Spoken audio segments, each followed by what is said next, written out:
Tous les vendredis, la Grande Table laisse place à la parole critique. Toutes les semaines, nous parlons de l'actualité culturelle avec des professionnels de la profession.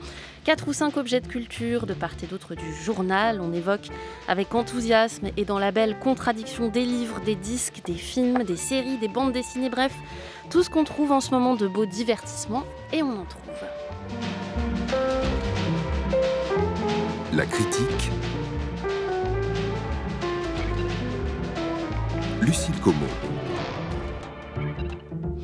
Aujourd'hui, sous les feux de la critique, un éducateur au grand air, une flic dans la tourmente, une écrivaine sur un bateau et un interne dans un caisson. Après le journal, à 12h55, nous parlerons de cinéma avec La Grande Traversée, le dernier film de Steven Soderbergh. Et puis un documentaire qui sort en DVD, Monsieur Deligny, vagabond efficace. Mais pour l'heure, on parle de séries. Je suis en studio avec Muriel Joudet, critique entre autres aux Un Rock, et avec Olivier Joyard en ligne, critique et réalisateur de documentaires. Dans quelques instants, Hippocrate, saison 2, mais tout d'abord, Mayor of Easttown. I want to thank everyone for joining us to celebrate the proudest moment in Easttown sports history. And finally, Miss Lady Hawk herself, Mayor Sheehan! The Easttown Police Department received a call reporting a dead body in Freedom Creek. We've decided to bring in a county detective to assist with the case. How do you like working with my mom so far? We're just getting started out. Any tips? Lower your expectations? Should we do this outside? No. All right, let's go. Hey, whoa. Mayor, What's what happening? She Just tell knows me what's going happening, on, Tony. okay? She knows. Mayor, All right, Mayor, let's go. Are you friends with these people? Yeah.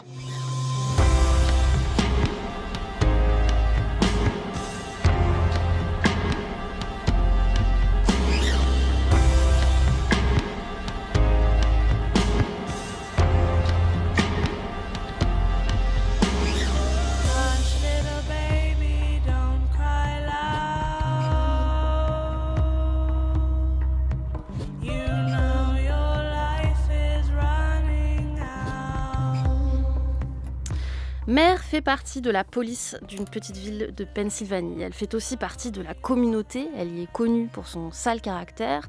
Mère fait enfin partie d'une famille compliquée et qui vit autour d'elle un ex-mari qui se remarie, une fille adolescente, un petit-fils hyperactif dont le père est mort suicidé, sa propre mère qui vit sous son toit ou encore un cousin pasteur. Tout ce petit monde se trouve bouleversé lorsqu'un matin, on découvre le corps d'une très jeune fille dans la forêt. Mère est chargée de l'enquête et avec elle, un jeune détective venu de la grande ville. Mère, c'est Kate Winslet. La série est signée Brad Inglesby pour HBO. Muriel Joudet, premier regard sur cette mini-série, puisque c'est une seule saison, je crois. Oui, en regardant, donc on a vu sur cet épisode, j'en ai vu 5 puisqu'on ne pouvait en voir que 5. Et c'est vrai qu'en regardant la série, j'ai pensé à ce terme de comfort food, la nourriture de confort. Donc c'est la nourriture très grasse et pas bio qu'on mange quand on est déprimé, des pizzas, des glaces et tout ça. Et je me suis dit là, on est vraiment dans la comfort série, dans la série de confort qu'on va regarder parce qu'on est déprimé, parce que voilà, on n'a rien d'autre à faire. Et en plus, en me disant ça, je me suis dit c'est fou à quel point tous les personnages dans le film mangent très très mal. Et même il y a vraiment des pizzas, de la junk food. Et je me suis dit il y a presque un discours sur le fait que cette série a quelque chose comme ça de confortable. Et même quand on croit voir des surgelés de légumes, en fait, c'est un paquet qui cache un bol de glace. Donc, je pense que la série est très consciente du fait qu'elle est là pour ne rien révolutionner. Il y a vraiment ce plaisir, c'est comme ça que je la sauve à mes yeux, ce plaisir à ne rien faire dire de nouveau à la série policière, à utiliser des trajectoires narratives, des cliffhangers et des archétypes, mais vraiment bruts. Alors, on pourrait évidemment pinailler sur le fait qu'il y a quand même une révolution des représentations. Il y a beaucoup de mères divorcées, il y a une petite fille trisomique, il y a 2 jeunes filles lesbiennes. Mais au-delà de ça, pour moi, il y a vraiment quelque chose qui est de l'ordre de planter un territoire extrêmement reconnaissable, qui est qui pour moi me rappelle des séries. Alors qui serait quoi du coup comme territoire l'Americana, c'est-à-dire il y a les mères divorcées, le passé sordide, et plus on creuse, plus il se trouve être sordide. La détective qui se réveille à 2h du matin à cause d'un coup de fil, le prêtre un peu lourd, louche, et puis cette détective, surtout, je pense que là où les archétypes se cristallisent, c'est vraiment autour de Kate Winslet, qui est vraiment une sorte de pilier de bar, pas très commode, parce qu'on comprend qu'elle a vécu un drame, mais on va pas comprendre tout de suite. Et pour moi, je me suis dit, par rapport à ce qu'est devenue la série américaine aujourd'hui, qui passe son temps à redéfinir ce qu'est une série, à tout le temps essayer de révolutionner ce médium, je trouve ça vraiment charmant d'être à ce point une sorte de vieux pot de confiture, en fait. Olivier Joyard. Je note que les histoires de tueurs en série réconfortent Muriel. Oui, c'est vrai que bon, on y reviendra peut-être parce que moi ça me réconforte pas beaucoup non plus.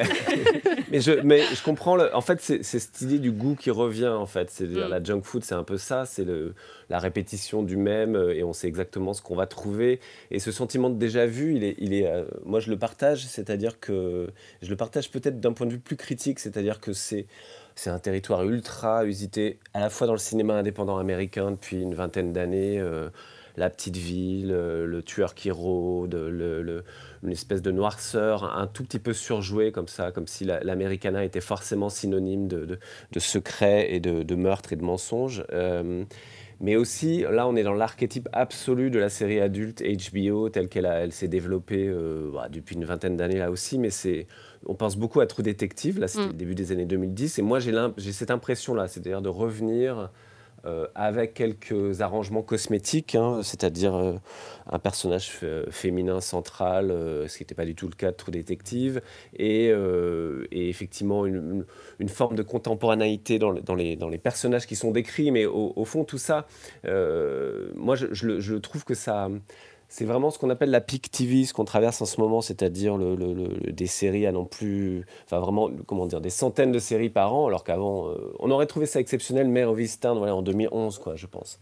En 2021, elle arrive comme une sorte de... une vague qu'on a déjà connue, un ressac, comme ça. Enfin, il y a vraiment quelque chose comme ça qui me retient un petit peu d'aimer, et surtout les archétypes autour du tueur en série, enfin de l'ogre, quoi, en gros, qui est quelque chose qui se développe surtout à partir des épisodes 4 et 5, qui à la fois accroche et pour moi noie un peu ce qui pourrait être le sujet, c'est-à-dire une sorte de documentaire sur la féminité selon Kate Winslet. Ça m'intéresse beaucoup plus déjà. Oui, parlons-en peut-être de Kate Winslet. J'ai vu que 2 épisodes de la série, mais j'ai l'impression que s'il y a quelque chose qui la distingue, c'est quand même cette figure, cette actrice-là, qui est de quasiment tous les plans et qui a quelque chose de physiquement extrêmement engagé. Bon, j'ai dit pas commode, c'est peu de le dire, c'est un personnage assez antipathique et qui est physiquement une sorte de bully, on dirait en bon américain, quelqu'un qui bouscule toutes les situations, tous les groupes dans lesquels elle rentre. À chaque fois qu'elle rentre dans une pièce, bon, ça crée quelque chose et ça fait quelque chose, je pense aussi, à la mise en scène. Muriel Joudet, ça peut-être c'est plus intéressant que le reste. Oui, bien sûr. Alors, je me suis dit, ça va être intéressant, évidemment, voir une actrice de 45 ans qui a tout traversé, toutes les étapes du glamour, débarquer comme ça, habillée en parka. Enfin, il y a vraiment un côté quechua dans ses looks, chemise de bûcheron. Elle sourit jamais. Évidemment, on se dit, quand même, la série est peut-être le lieu de quelque chose, une sorte d'alternative du féminin. Mais très vite, en fait, moi, je me suis dit, là, ça devient en fait déjà un archétype figé. Je trouve qu'à l'intérieur de ce rôle, qui a priori sur le papier est forcément intéressant, elle n'arrive pas à lui donner chair, elle n'arrive pas, j'ai l'impression qu'elle n'a que deux notes, 2 expressions, et elle n'arrive pas à le mettre en mouvement, ce personnage-là. Donc pour moi, en fait, ça devient un archétype, ça devient l'archétype d'une actrice glamour qui décide de faire quelque chose d'anti-glamour. Donc on est encore dans quelque chose de très attendu, et je vais dire un truc horrible, mais là où elle m'intéressait le plus, c'est quand elle se maquillait pour aller à un rendez-vous galant, quoi. Oui, parce qu'elle a un amant de passage. De voir la circulation, de voir comment elle pouvait se transformer, mais c'est vrai que je me suis dit, ah mince, en fait, j'aime ça, quoi. J'aime les rendez-vous galants, j'aime le maquillage. Et voilà, je m'en voulais un peu. Olivier Joyard. Moi, je suis d'accord pour noter cette scène en particulier, puisque au fond, c'est comme si elle jouait à l'actrice dans cette scène. C'est-à-dire qu'elle nous explique qu'elle est capable de faire ce côté, grosse chemise de bûcheron, on fait la gueule tout le temps, on boit de la bière. C'est vraiment, elle a une bière à la main quasiment dans toutes les scènes, en tout cas les scènes domestiques. Et puis, il il y a cette apparition-là où elle se prépare pour une date avec un homme et on comprend que ça fait assez longtemps qu'elle n'a pas fait ça. Et moi, je trouve qu'elle s'amuse beaucoup, en fait. Je trouve qu'elle est beaucoup plus ludique qu'on pourrait le croire, le rapport qu'elle a à ce personnage et au fait d'être dans cette série, parce que on voit qu'elle peut sortir son jeu comme ça en une scène de 2 minutes et nous rappeler ce qu'elle pourrait être. Moi, je trouve ça assez fort. Et en même temps, le reste, c'est-à-dire ce que Muriel appelle cet archétype, moi, je le situe aussi dans la lignée du travail de Kate Winslet. Alors, elle l'a fait au cinéma, mais pour moi, dans ce qui concerne la série, elle était dans Mildred Pierce, qui était un remake du film de Curtis par Todd Haynes il y a une dizaine d'années. C'était, je crois, il y a 11 ans. Et c'était Ed Lachman à la photo. Enfin, il y avait quelque chose de... Et c'était une sorte de... Comment dire, c'était une mini-série également, et je crois que c'est ça qui l'intéresse, c'est-à-dire de s'investir à la fois comme actrice de série et en même temps avec le souvenir qu'elle est une actrice de cinéma, c'est-à-dire d'histoire bouclée. Et donc elle donne toujours moi j'ai l'impression, quand je vois le personnage de Kate Winslet dans la série, on sent qu'elle prépare un marathon. Et qu'en fait ce marathon, il a déjà commencé dans sa vie, ce personnage fatigué. On la prend en cours et elle donne tout de suite un poids à son existence, vraiment comme s'il y avait eu une vie précédente et que j'existe avant, j'existerai après. Pour moi, c'est vraiment sa signature d'actrice de cinéma et qui s'évade un petit peu dans la série comme ça. Voilà. Donc j'aime beaucoup ce qu'elle fait. Je trouve que c'est toujours intéressant de voir une comédienne prendre en main, surtout quand l'écriture est assez, je dirais, plutôt plate ou relativement attendue et convenue, comme elle l'est là. Et la réalisation, n'en parlons pas vraiment, puisqu'il n'y a pas grand-chose à en dire. Donc voilà, moi j'aime beaucoup ça. Après, Mildred Pierce, c'était quand même plus intéressante. C'était très Ackerman. Enfin, c'est l'obsession de Todd Haynes pour l'oppression domestique qui là, c'est comme si elle prenait ça avec elle, mais c'est elle seule qui le prend en main. Oui, les acteurs sont quand même bons. Enfin, elle est quand même assez formidable. Et l'amant de passage en question, c'est Guy Pearce. Il y a de bons acteurs dont on a l'impression qu'ils essayent d'excéder les archétypes de leur rôle. Enfin, c'est très étonnant, je trouve, c'est très corseté. Et en même temps, on sent que derrière, il y a quand même une matière qui est probablement la matière de HBO, qui a des moyens et qui a de l'ambition pour excéder la série archétypale. Je me demande ce que ce type de série va devenir. Les séries de flics, on en a tellement vu, ça a été tellement rebattu. À quel moment est-ce qu'on peut refaire le même type de série? À quel moment est-ce qu'on peut parler de classique de la série? J'aimerais bien vous entendre là-dessus, Olivier Joyard. Est-ce qu'on peut continuer à faire ces séries-là La preuve, et on en parle, et c'est vraiment ce qu'on appelle la série de prestige, et je pense que c'est pas forcément lié au genre de la série policière, quoi. Il y a quelque chose de complètement... il y a vraiment ce cahier des charges de la série adulte tel que HBO l'a défini et redéfini depuis sa prise de pouvoir, disons, qui maintenant est extrêmement... Enfin, c'est-à-dire qu'on ne pourrait pas voir cette série sur Netflix. C'est un peu ce qui la distingue, je dirais. C'est-à-dire qu'il y a quand même... c'est presque devenu une sorte de niche, la série pour adultes, quoi. C'est ça qui me... Moi, j'ai pas envie de me révolter trop contre ça, même si j'attends quand même des séries qu'elles bougent, quoi. Parce que là, en ce moment, on est quand même dans une période, je trouve, extrêmement creuse. Mare of Easttown, une mini-série HBO est diffusée sur OCS. Un premier épisode est déjà disponible, les autres suivront. France Culture, la critique, Lucille Como. Deuxième objet au programme de notre critique du jour, c'est la saison 2 d'Hippocrate. Aux manettes, c'est toujours le réalisateur et médecin Thomas Lilti.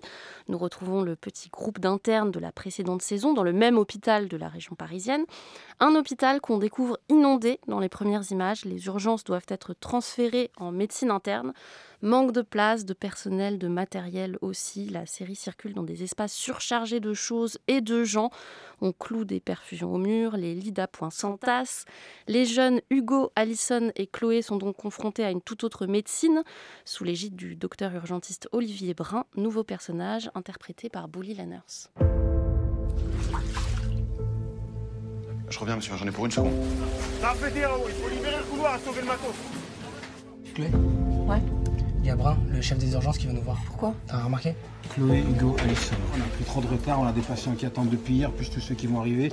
J'ai besoin que vous nous aidiez aujourd'hui. Mais on n'a jamais fait On le d'urgence. sait, mais on va pas vous demander de faire des choses folles, vous nous aidez, c'est tout. Je comprends pas, c'est quoi qui a explosé le chauffage? Une canalisation, à cause du gel. Igor, ouais, t'assures qu'aucun patient reste ici. Ok, je compte sur toi. Okay. Allez, on bouge, hey!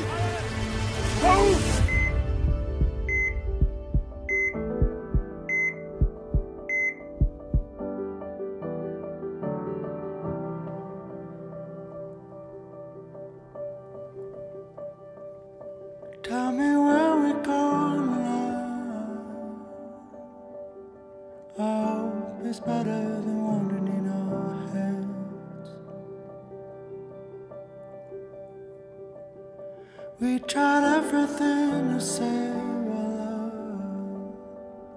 The best was always waiting to come. Olivier Joyard, la critique avait été assez enthousiaste sur la première saison d'Hippocrate. Comment diriez-vous qu'évolue la série ? Moi, je suis beaucoup plus excité là, par cette série-là, qui appartient quand même à un genre ultra balisé. Aussi, oui. C'est-à-dire la série médicale, qui est quand même là depuis... Moi, j'ai regardé Urgence beaucoup. C'est un peu ce qui m'a introduit à la série esthétiquement, je dirais, dans les années 90, enfin fin des années 90 et 2000. Et c'est vrai que c'est une bonne question, l'idée de la saison 2. C'est-à-dire qu'en France, en gros, on fait des séries sans regarder devant. On fait des séries le nez dans le guidon très souvent, en étant déjà très très heureux d'arriver à sortir 8 épisodes sans qu'ils aient été fabriqués en plus de, disons, 2 ou 3 ans. Donc ça n'a rien à voir avec l'industrialisation et la manière dont on réfléchit même aux séries dans les pays anglo-saxons, disons, pour résumer. Donc tout ça pour dire que... Alors que le monde est devenu une série médicale assez nulle et très très très répétitive, enfin, on peut dire qu'on parle de médecine plus qu'on n'en a jamais parlé. Moi je trouve que c'est assez fort d'avoir réussi à retenir l'intérêt avec ces histoires de stéthoscope, de perfusion, de scanner. Il y a beaucoup de suspense autour des scanners dans la série. Et donc cette saison 2, elle me semble... En fait, Lilti, c'est pas quelqu'un d'extrêmement subtil dans son approche, et je crois qu'il le revendique, c'est-à-dire qu'il a pas peur des métaphores, hein. Les urgences sont sous l'eau, enfin l'hôpital est inondé, il est sous l'eau, littéralement, et donc on construit à partir de ça, on n'y arrive pas, c'est le point de départ. Et moi je trouve que dans cette deuxième saison, il arrive à introduire de la nouveauté avec notamment un personnage d'interne que j'aime beaucoup, l'interne qui s'appelle Igor, qui est aussi une incarnation qui pourrait être totalement sociologique, puisque on lit des articles de journaux sur l'épuisement des internes à peu près tous les 2 jours dans la presse, et puis ce chef des urgences dont vous avez parlé, et qui est pour moi une sorte de... C'est ce qui prouve que Hippocrate est on a sous le coude, ou je ne sais pas comment dire les choses, mais c'est-à-dire qu'on a vraiment l'impression que son apparition suffit à le faire exister. Il y a quelque chose là-dedans qui est ultra sériel, pour le coup, c'est-à-dire l'existence immédiate d'un personnage qui a ouvert la porte et qui arrive auprès de nous et qui s'impose en à peu près 15 ou 30 secondes. Donc moi je trouve ça, du point de vue du renouvellement, il y a plein d'autres choses à dire sur la série, mais de ce point de vue-là, hein, de croquer un personnage à grande vitesse, moi je trouve que Lilti a vraiment le talent de viser très très juste, quoi, souvent du premier coup. Et ça vaut aussi pour sa façon d'aborder les scènes, la conduite du récit, c'est-à-dire pas beaucoup d'exposition. Bravo pour l'ambiance ambulance derrière vous, Olivier Joyard, vous êtes dans le sujet.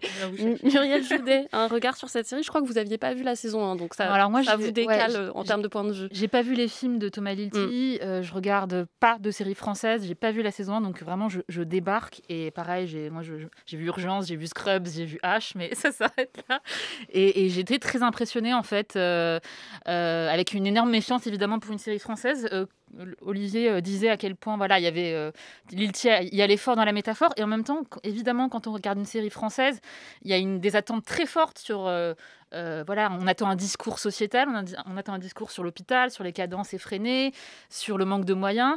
Et je trouve ça très judicieux de commencer avec une inondation, comme si Lilti se débarrassait de se dire... Voilà, il nous disait, c'est l'apocalypse à l'hôpital, vous voulez qu'on le dise, on va le dire très vite, ce sera l'ouverture du premier épisode, et on va passer à autre chose, même si évidemment, ça fait que tous les restes des épisodes sont surchargés, comme vous le disiez. Ça conditionne vraiment la mise en scène, c'est très impressionnant. Toutes les images, c'est presque fatigant à regarder. Ouais, dans le cadre il y a un nombre de choses. Et ça, c'est très français. Je trouve que c'est une réussite très française, Hippocrate, parce qu'il y a cette manière de remplir le plan comme un poumon qui me fait vraiment penser à Piala, Renoir. Il y a vraiment cette idée qu'il faut remplir le plan. Et donc, la métaphore politique, sociétale est réussie. Et il y a aussi la métaphore, je dirais, cinématographique qui fait qu'on arrive à faire de l'hôpital un lieu de fiction qui mute en permanence. Je trouve qu'on passe par vraiment la série policière, c'est-à-dire il faut trouver le bon diagnostic, parfois on se trompe, donc c'est vraiment du Sherlock Holmes. On passe aussi par le film de sous-marin avec l'épisode du caisson. Donc l'espace se mute, se reconfigure sans cesse, et puis surtout, ce qui pour moi prend le dessus, c'est un peu le film de braquage. C'est-à-dire qu'il y a cette approche qu'on trouve souvent dans le cinéma américain, très behavioriste, on va filmer les comportements, on va filmer les mains, et pour moi il y a une tension permanente dans la série entre, disons, les comportements et le fait qu'on va s'en tenir à la surface des gestes et des corps, et puis le psychologisme. Et je trouve que la question du psychologisme, qui forcément induit la comédie romantique, induit plein de choses, est totalement résolue. C'est-à-dire qu'on met tout le temps sur des fausses pistes. Alors, il y a des plans où on va voir les internes pleurer, mais il y a cette scène géniale où Bouli Lanners explique à Alice Belaïdi qui angoisse pour un patient et qui est son apprenti un peu favorite, celle qui s'intègre le mieux dans le système des urgences. C'est ça. Et il lui dit non, ton patient, il n'a pas besoin de ça, il n'a pas besoin que tu pleures, il n'a pas besoin que tu angoisses, tu es un médecin, tu sèches tes larmes et t'avances. Et pour moi, c'est vraiment une sorte de petit atelier d'art dramatique qui se pose là, entre deux couloirs, où la série décide qu'en fait, on va s'en tenir à la surface, on va tellement s'en tenir à la surface qu'on va pas voir le mal-être de certains personnages. Mais j'avoue que moi, en fait, c'est très bizarre de dire ça pour une série, mais tout ce qui est vie personnelle, rom-com, intrigue amoureuse, qui va mal, qui va bien, en fait, je voulais pas voir ça. Et de fait, c'est très très peu présent. Il y a très peu de pauses cigarettes, il y a très peu de moments de parenthèse. C'est ça, on reste dans l'hôpital et il y a là encore une grosse fausse piste où Louise Bourgoin pense qu'un patient est amoureux d'elle et en fait, c'est autre chose. Donc, je trouve ça extrêmement habile de nous dire, en fait, vous n'aurez pas ce qu'il y avait dans Urgence, en fait. Et ce qu'il y a dans Grey's Anatomy et toutes les séries. On va s'en tenir vraiment à la surface. Olivier Joyard. Bah oui, c'est-à-dire qu'il y a les gestes tout le temps, une espèce de précision médicale qui, moi, m'a toujours fasciné. Enfin, cette espèce d'impression d'assister à quelque chose qu'on ne maîtrise pas du tout, ou dans les séries politiques, là, à la Maison-Blanche... c'était il y a très très longtemps, mais c'est cette façon de parler, en fait, où on est au fond, on est captivé par des mots qu'on est censé ne pas du tout connaître, quoi. Et il résout effectivement tout le problème de ce qui pourrait être le gras psychologique, souvent en un ou deux plans, et c'est assez efficace en réalité, parce que c'est quand même présent. Moi, je me souviens de ce plan sur deux mains qui se touchent, je crois que c'est deux internes qui ont une relation comme ça amoureuse, mais qui est extrêmement... et ils n'ont pas le temps, en fait, de faire plus que ça. C'est ça qui est assez fort dans la série, c'est qu'il n'y a aucun extérieur.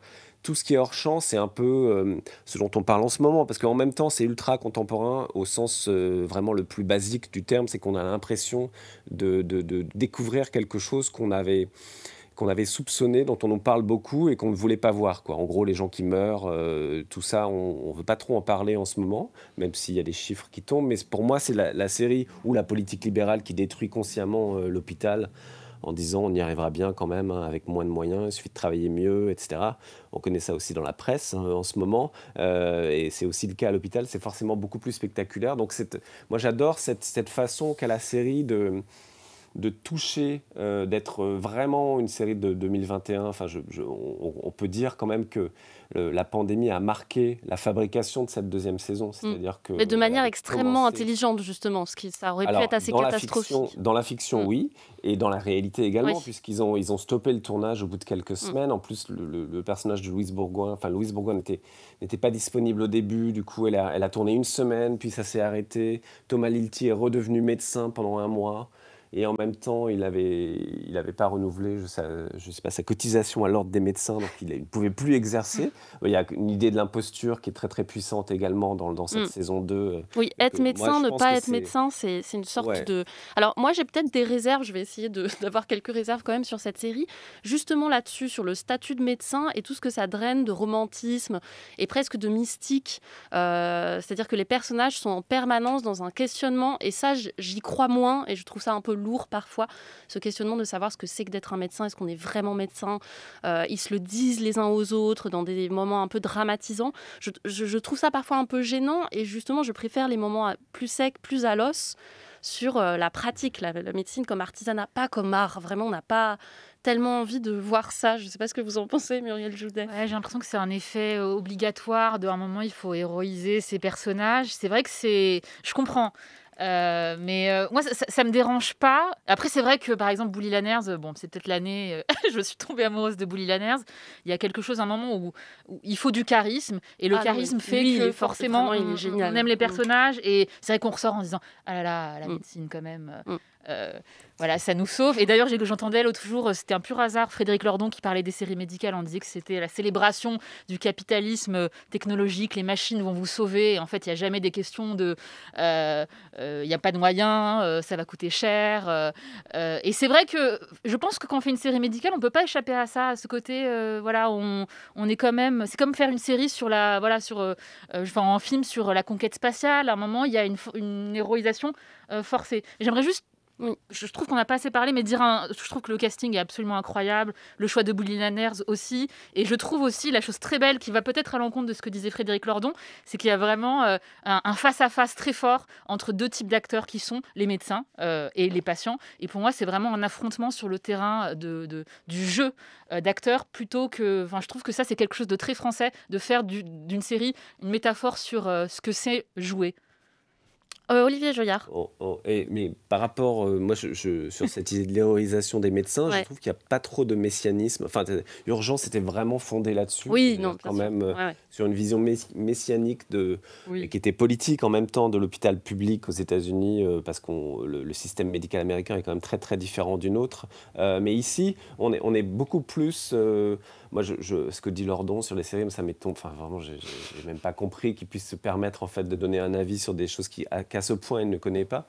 Donc, de toute évidence, en tout cas, ou qu'il a regardé de façon extrêmement biaisée. Parce que on voit bien que c'est pas du tout la question. Enfin, que la question ici est précisément de s'arranger et qu'on en meurt. Enfin, je veux dire, il y a quand même... ceux qui meurent dans la série, c'est pas uniquement les patients. Et c'est quand même pas rien de montrer ça et de le montrer de façon aussi surprenante. Et je trouve que...